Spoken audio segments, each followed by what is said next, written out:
السلام عليكم ورحمة الله وبركاته.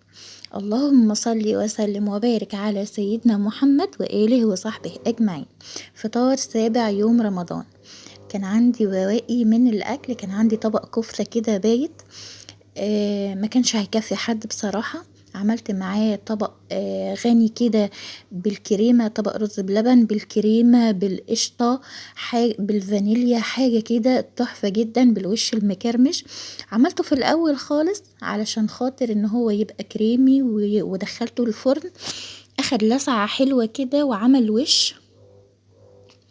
اللي حابب ياكل منه في السحور ياكل، اللي حابب ياكل بعد الفطار ياكل براحتهم خالص قبل ما يبرد كده. وكان قمر جدا جدا جدا. شايفين منظره حاجة كده ما شاء الله تبارك الرحمن. وعملت ايه كمان، عملت صينية مسقعة بدون لحمة بدون فراخ بدون اي حاجة، كان طعمها حلو جدا. اللي حابب يغمس بقى، وطبق سلطة حلو كده،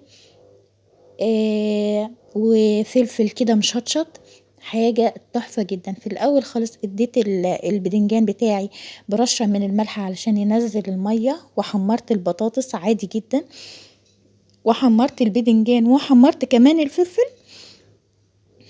وكنت عاملة الصلصة بتاعت البدنجان وحطيتهم عليها، ودخل الفرن بصلاية كده، الصلصة بصلاية كده اتصفرت، وحطت لها زي بتاعت الكشري ملح وكمون وفلفل وحاجات زي كده، وفرشت الصينية بالبصل وقرن فلفل كده مشطشط، وحطيتها جوه الفرن.